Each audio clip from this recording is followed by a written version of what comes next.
السلام علیکم ورحمۃ اللہ وبرکاتہ۔ سچ کی برکت سماعت فرمائیے۔ محترم حاضرین، ایک کمسن لڑکے نے اپنی ماں کی خدمت میں حاضر ہو کر عرض کی، اے میری پیاری امی جان، مجھے ردائے رب الانام کے لیے راہ خدا میں وقف کر دیجیے اور مجھے بغداد شریف جا کر علم دین حاصل کرنے اور اللہ عز و جل کے نیک بندوں کی خدمت میں حاضر ہو کر ان کا فیضان حاصل کرنے کی اجازت عطا فرمائیے۔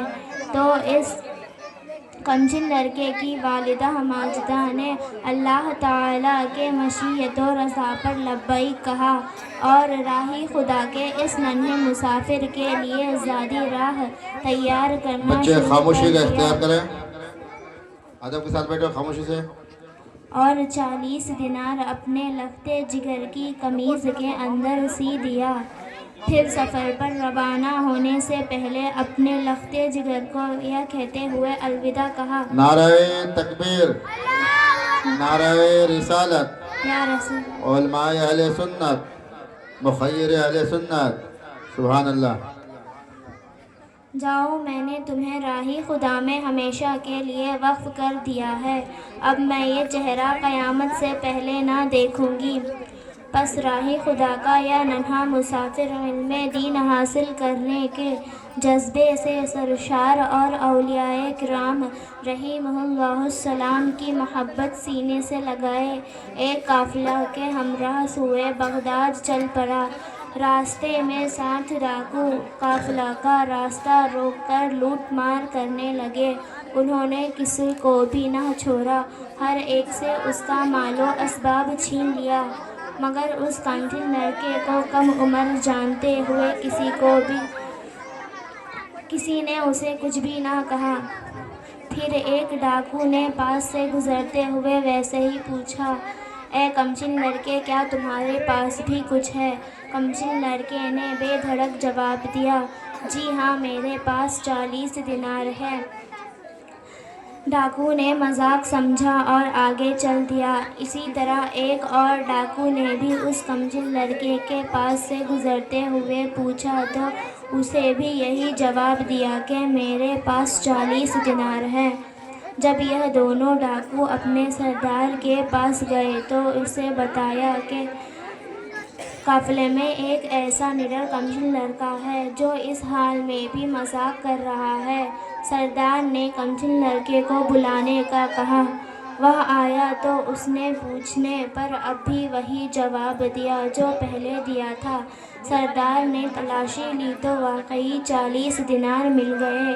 کمسن لڑکے کے اس سچ بولنے پر سب حیران ہوئے اور اس سے سچ بولنے کا سبب پوچھا تو کمسن لڑکے نے جواب دیا کہ میری ماں نے گھر سے نکلتے ہوئے وعدہ لیا تھا کہ ہمیشہ اور ہر حال میں سچ بولنا، کبھی جھوٹ نہ بولنا، اور میں اپنی ماں سے کیے ہوئے وعدے کو نہیں توڑ سکتا۔ ڈاکوؤں کا سردار کمسن لڑکے کی یہ بات سن کر رونے لگا اور کہنے لگا، ہائے افسوس، صد افسوس! یہ کمسن لڑکا اپنے ماں سے کیا ہوا وعدہ اس طرح پورا کر رہا ہے اور ایک میں ہوں کہ کئی سالوں سے اپنے رب عز و جل سے کیے ہوئے وعدے کی خلاف ورزی کر رہا ہوں۔ پس اس سردار نے روتے ہوئے راہ خدا کے اس ننھے مسافر کے ہاتھ پر توبہ کر لی اور اس کے باقی ساتھی بھی یہ کہتے ہوئے تائب ہوئے کہ اے سردار، جب برائی کی راہ پر تو ہمارا سردار تھا تو اب نیکی کی راہ پر بھی تو ہی ہمارا رہنما ہوگا۔ محترم حاضرین، کیا آپ جانتے ہیں راہ خدا کا یہ ننھا مسافر کون تھا؟ یہ کوئی اور نہیں بلکہ ہمارے پیارے پیارے مرشد حضور شیخ سید عبد القادر جیلانی تھے، جنہوں نے راہ خدا میں ابھی سفر کا آغاز ہی کیا تھا کہ اس ننھی سی عمر میں صرف ماں سے کیے ہوئے وعدے کی لاج نبھانے کی برکت سے 60 ڈاکوؤں نے آپ کے ہاتھ پر توبہ کر لی۔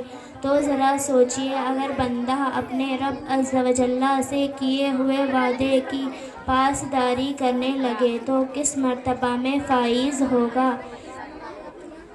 بس یہی وجہ ہے کہ ماں سے جو وعدہ کر کے آئے تھے کہ ہمیشہ سچ بولیں گے اور سچ ہی کا بول بالا کریں گے، اس سچ کی برکت سے جب آپ کا شہرہ عام ہوا تو ہزاروں نہیں لاکھوں راہی حق سے بھٹکے ہوئے لوگ راہی راستے پر آ گئے، اور ہر چھوٹے بڑے نے نہ صرف آپ کی ولایت کا اعتراف کیا بلکہ آپ کو اپنے سر کا تاج بھی سمجھا۔ وہاں سر جھکاتے ہیں سب اونچے اونچے، وہاں سر جھکاتے ہیں سب اونچے اونچے، جہاں ہے تیرا نقش پا غوث اعظم۔ السلام علیکم۔